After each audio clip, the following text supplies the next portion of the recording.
we are going to learn use of some and any.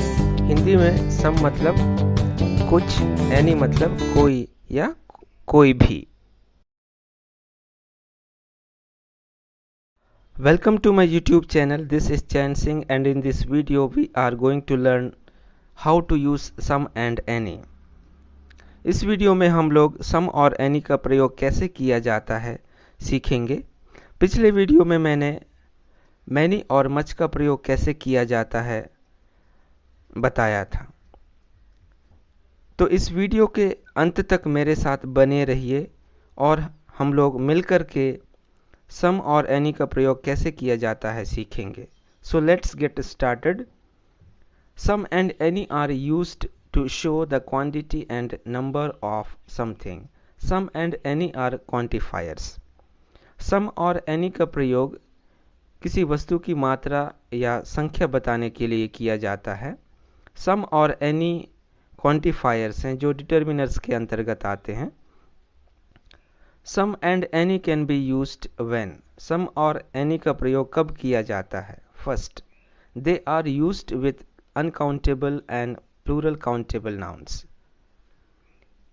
सम और any का प्रयोग uncountable या हम लोग सिंगुलर अनकाउंटेबल नाउन भी कह सकते हैं और प्लूरल काउंटेबल नाउन के साथ में किया जाता है. Second, the exact number is not known. जब हमको निश्चित संख्या मालूम नहीं है तब हम सम और एनी का प्रयोग करते हैं. Third, the exact number is not important और रिलेवेंट. जब हमें संख्या मालूम है लेकिन यदि वह ज़्यादा महत्वपूर्ण नहीं है या प्रासंगिक नहीं है तब हम लोग सम और एनी का प्रयोग करते हैं.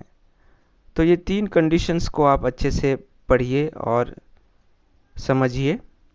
अब हम लोग सम और एनी का प्रयोग एक एक करके उदाहरण सहित समझते हैं. तो सबसे पहले हम लोग सम का प्रयोग समझते हैं. Use of some. First, some is used in positive sentences. Some का प्रयोग सकारात्मक वाक्यों में किया जाता है.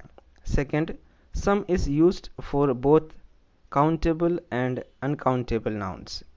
सम का प्रयोग काउंटेबल नाउन और अनकाउंटेबल नाउन दोनों के साथ में किया जाता है. Examples, there are some mangoes in the basket. Mangoes countable है. Second, we shall have some bread. Bread uncountable noun है.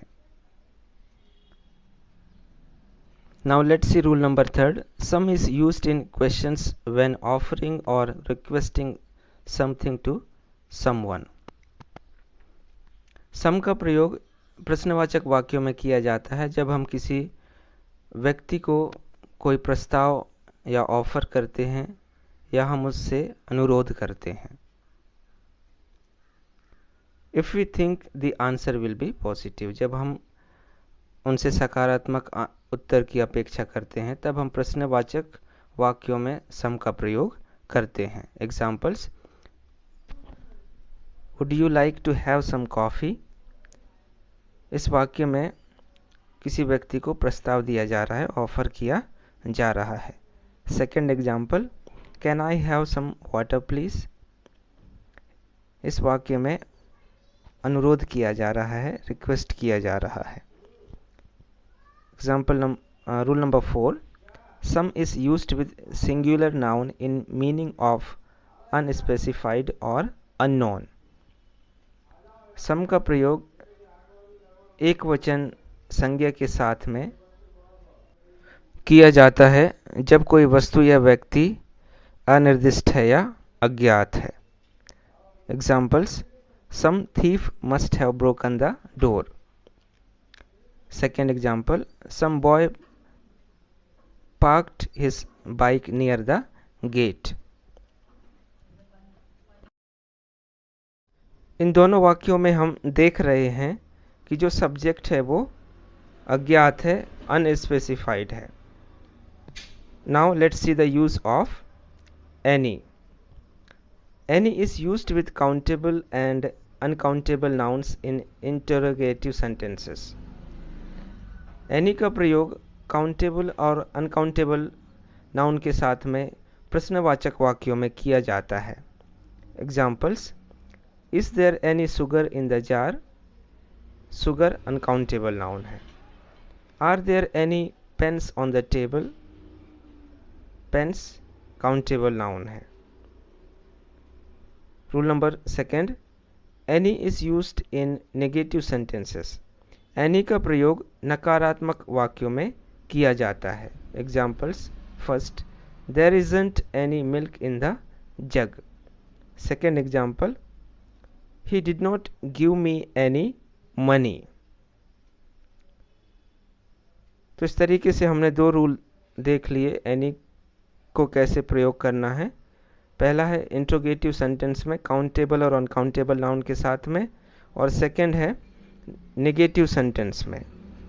Now let's see the rule number third. Any is used with negative adverbs like hardly, बेयरली, scarcely. तो ऐसे क्रिया विशेषण या adverb जो negative meaning देते हैं उनके साथ में हम एनी का प्रयोग करते हैं. Example: Ravi has hardly any money. यहाँ पर हार्डली नकारात्मक अर्थ देता है. Rule number 4, any is used with singular countable noun means every और नो पर्टिकुलर वन. एनी किसी सिंगुलर काउंटेबल नाउन के साथ में प्रयुक्त होने का अर्थ होता है हर एक या कोई भी. यहाँ पर किसी विशेष व्यक्ति के बारे में बात हम नहीं करते हैं. Example: any student can give me the answer. कोई एक विद्यार्थी जवाब दे सकता है. हम कोई विशेष विद्यार्थी के बारे में यहाँ पर बात नहीं कर रहे हैं. So these were the rules to use some and any. Keep learning. See you in the next video.